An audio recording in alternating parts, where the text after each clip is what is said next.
Thanks, General. We really appreciate those words, and we appreciate you being with us and standing shoulder to shoulder next to us this evening. Cameron, back over to you again then. Yeah, no worries. Good to have you here, General Flynn. Again, it's an honor. So my name is Cameron Hamilton, again, part of this great group of patriots. And this is a small subset that we find of the population. In reality, there's a lot more patriots that maybe didn't sign this letter, maybe didn't know exactly how to influence policy, maybe didn't know exactly where to start. And I'm encouraged and reminded of a quote from Teddy Roosevelt: do what you can with what you have where you are able. And that's a paraphrase of the quote, but essentially it's, don't be so discouraged about, well, am I going to be the individual to make a lasting impact? Just start at a basic and granular level. You know, when you read the memoirs of the Benda family from Eastern Romania and what they endured under the hands of communism, and when you read about some of these great trials in different parts of life and in different regions of the world, the courage to not self censor is something that's probably lost on many. And I think right now, even politically controversial topics, or just controversial topics about an ethical or moral nature that you find having at a restaurant or at a coffee shop, people self-censor on a pretty regular basis. I know because I've done it. And so I think the easiest way for us all to feel that we have the power to move forward and to do something lasting and impactful is just to be bold and be courageous where you can. People think about the story of King David and him rising up against Goliath, and just what a surmountable force that was. But people forget the fact that David had been prepared for years before this battle.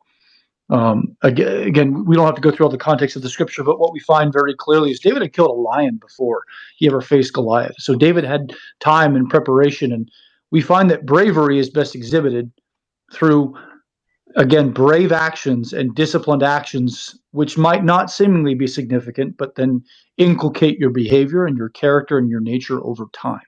So if we're willing to be bold, if we're willing to simply live not by lies, but to tell the truth, why? Well, it's not for the sake to destroy, but because of our great love and appreciation of humanity and the gratitude that we have from, again, this wonderful life that God has given us.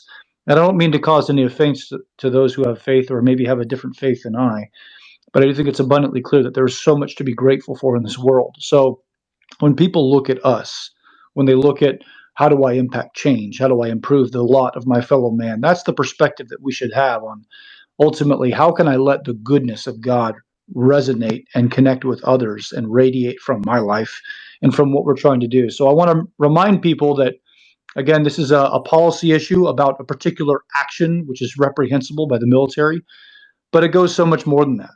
And if we're willing to boldly tell the truth, it doesn't mean don't be tactful. Of course, we should be considerate of others. But those of us who adhere to the Constitution, those of us who believe in a limited form of government, those of us who really espouse more classical liberal philosophy and thought, where you had an elevation in freedom and autonomy of the individual over the oppression and tyranny of the state. Again, there is great goodness and virtue that this can display in the world. So that's what we should try to show. That's what we should embody. People should see that goodness radiating from us in our lives. It doesn't mean we're not willing to fight.